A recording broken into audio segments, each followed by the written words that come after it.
오늘 말씀의 제목은 예수 그리스도만이 나타나는 인생입니다. 오늘부터 우리는 이제 고린도 전서를 묵상합니다. 고린도 전서는 사도 바울이 고린도 교회 성도들에게 보낸 편지입니다. 바울은 2차 전도 여행 중 아덴을 지나 고린도에 도착했습니다. 그리스 본토와 또 펠로폰네소스를 연결하는 고린도는 에게해 그리고 아드리해 사이의 좁은 지협에 위치한 항구 도시입니다. 이러한 지리적 여건으로 고린도는 육로의 요충지가 되었고 급기야 해양 무역의 중심지로 성장합니다. 그 결과 고린도는 엄청난 부를 축적하게 되어서 야외 극장, 운동 경기장, 그리고 각종 이반 신정들을 골고루 갖춘 경제, 문화, 종교 도시로 성장 발전하게 됩니다. 그런데 이러한 급속적인 성장 뒤에 그에 따른 부작용들이 발생합니다. 고린도에는 사치와 환락 그리고 매춘이 독버섯처럼 피어올라 결국 도시를 온갖 죄악으로 오염시키고 있었습니다. 이 고린도의 타락상이 얼마나 심했냐 하면 그 단어가 헬라어 단어가 있는데 코린티아 조마이라는 헬라어 단어가 있습니다. 이것은 문자적으로 고린도인처럼 행하다라는 의미이지만 그 당시 고린도의 시대적 상황을 지적하는 의도로 고린도인처럼 행하다라는 이 말이 곧 매춘 행위를 행하다라는 의미로 굳어지게 되었습니다. 이처럼 타락과 부패의 도시인 이 고린도에 바울이 도착합니다. 바울이 여기 도착했을 때 약하고 두려워하고 심히 떨었다라고 고백하고 있습니다. 그렇지만 그럼에도 불구하고 사도 바울은 예수 그리스도와 또 그가 십자가에 못 박히신 것을 전파하기로 결심합니다. 그래서 사도행전에 보면 주님이 환상 가운데 바울에게 찾아오셔서 두려워하지 말며 침묵하지 말고 말하라. 내가 너와 함께 있음에 어떤 사람도 너를 대적하여 해롭게 할 자가 없을 것이니 이는 이 성중에 내 백성이 많음이라 라고 말씀하십니다. 사도 바울은 고린도에서 아골라와 브리스길라라는 훌륭한 동역자를 만납니다. 그리고 안식일마다 유대인의 회당에서 유대인과 헬라인을 대상으로 성경을 강론하면서 복음을 전파합니다. 그때 유대인들로부터 격렬한 반대를 받습니다. 그러자 바울은 이제 내가 이방인에게 복음을 전파하리라 선포하면서 회당 옆에 있는 디도 유스도라는 이방인의 집으로 옮겨 회당장 그리스보를 비롯해 많은 고린도인들에게 복음을 전하고 세례를 베풉니다. 이것이 고린도 교회가 세워진 결정적인 계기가 되었습니다. 약 1년 6개월의 사역을 마치고 이제 고린도를 바울은 떠나게 됩니다. 그리고 고린도를 떠난 바울은 글로의 집 사람들과 고린도에서 온 대표자들에게 의해 고린도 교회의 소식을 듣게 됩니다.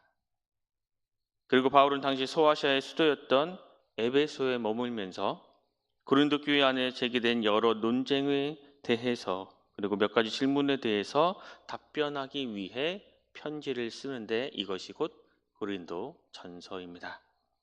이 고린도전서 1절을 보면 하나님의 뜻을 따라 그리스도 예수의 사도로 부르심을 받은 바울과 형제 소스데네는 바울은 여기에서 자신을 사도로 소개하고 있습니다. 이 사도는 보내심을 받은 자라는 의미로 바울이 하나님의 주권적인 뜻을 통해 부르심을 받고 세상에 보냄을 받은 자다라는 것을 나타내고 있습니다. 이 하나님의 뜻이란 곧 이방인에 대한 선교의 사명을 바울에게 맡기려 한 하나님의 계획을 의미합니다. 바울은 자신이 예수 그리스도의 사도로 부르심을 받았다라는 소개로 고린도 전서를 시작합니다. 이것은 자신을 드러내고 자신을 자랑하기 위함이 아니라 부르심을 받은 자로서 이 부르신 분을 온전히 나타내기 위한 편지임을 상기시키기 위함입니다. 이 사도란 하나님의 계획을 드러내는 참문과도 같으며 그 역할에서 요구되는 자질은 투명함이기 때문입니다. 이어서 2절 말씀에 보면 고린도에 있는 하나님의 교회 곧 그리스도 예수 안에서 거룩하여지고 성도라 부르심을 받은 자들과 또 각처에서 우리의 주 곧 그들과 우리의 주 되신 예수 그리스도를 예수 그리스도의 이름을 부르는 모든 자들에게. 그런데 바울은 자신만 하나님께서 부르셨다라고 부르신 것이 아님을 증거합니다. 하나님의 부르심을 듣고 반응하는 사람은 모두 하나님의 교회, 즉 에클레시아라고 이야기하고 있습니다. 그러면서 바울은 고린도 교회를 나의 교회라라고 말하지 않고 하나님의 교회라라고 말하고 있습니다. 바울은 고린도 교회가 시작되고 또 이만큼 성장하기까지 누구 못지않게 책임과 역할을 감당했지만 그 고린도 교회는 바울의 교회가 아니라 하나님의 교회였습니다. 하나님의 친아들 예수 그리스도의 피로 교회를 사셨기에 교회는 곧 하나님의 교회이기 때문입니다. 어느 누구도 교회에 대한 소유권을 주장할 수 없고 교회의 주인은 오직 한 분, 하나님 분이십니다. 우리가 예수 그리스도 안에서 구별된 거룩한 자, 하나님의 소유임을 늘 기억해야 합니다. 하나님께서는 우리를 그리스도 안에서 구별하셨고 또 구별된 삶을 살아가라는 소명을 주셨습니다.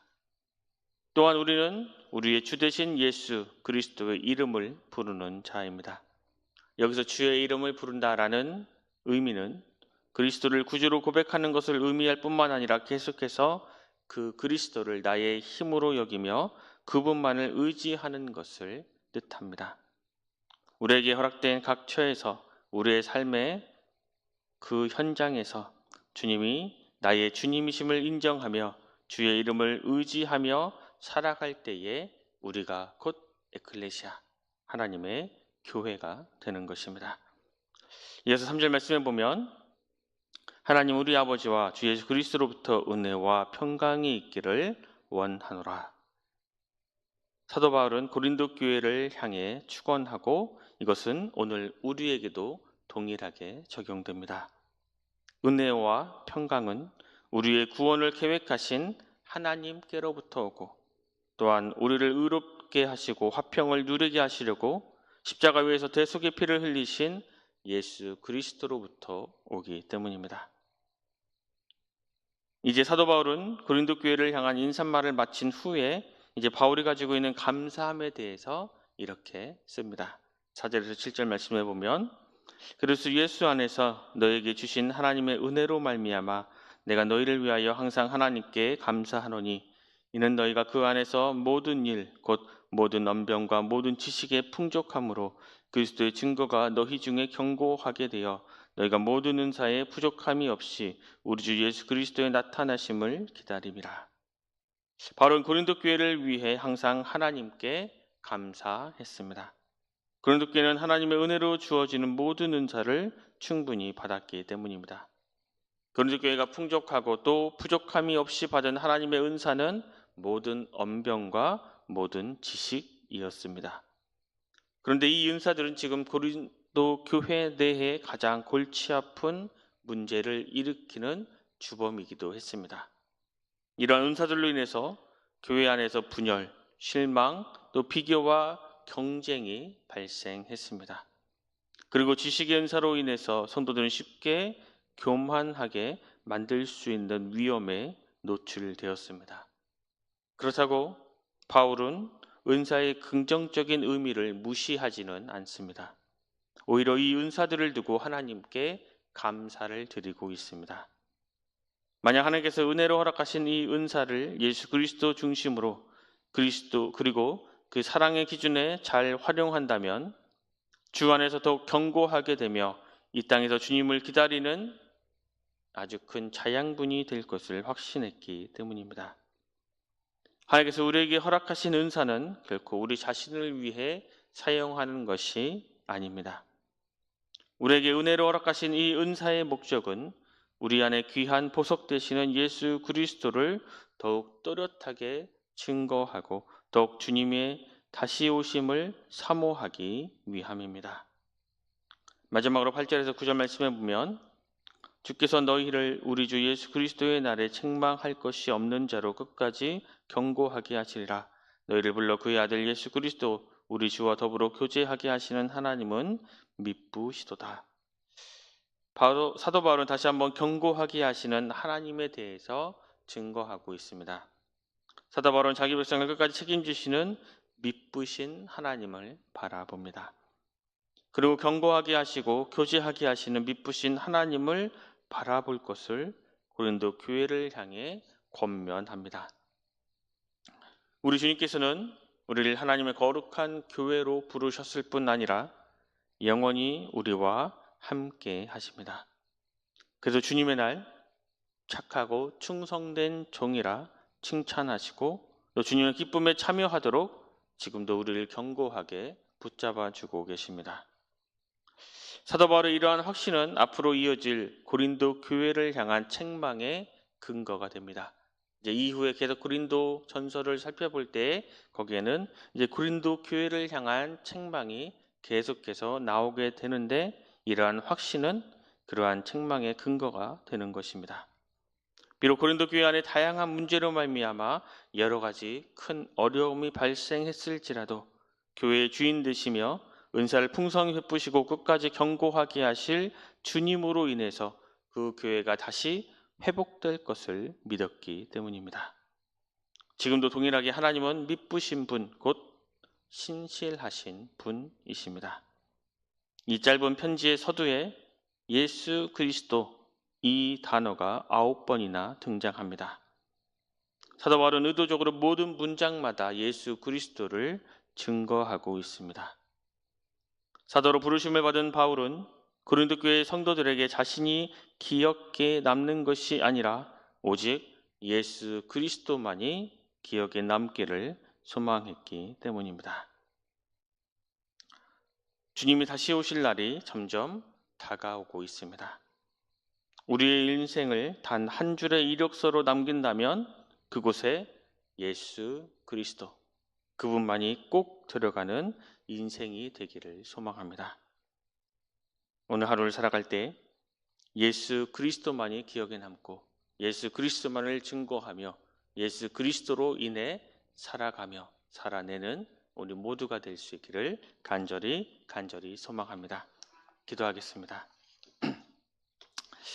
미쁘신 하나님, 우리를 예수 그리스도 안에서 거룩한 자, 구별된 자, 하나님의 소유된 백성으로 불러주심에 감사드립니다.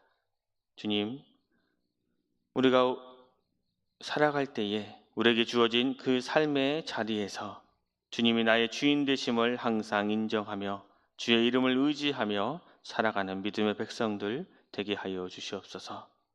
오직 우리의 영원한 생명이시며 보석이신 예수 그리스도만이 또렷하게 나타나는 그러한 아름다운 인생으로 살아가는 우리 모두가 되게 하여 주시옵소서. 그래서 그 예수 그리스도만을 믿고 의지하며 나아가고 또 우리의 삶의 현장에서 예수 그리스도를 담대히 증거하는 주의 백성들 되게 하여 주시옵소서.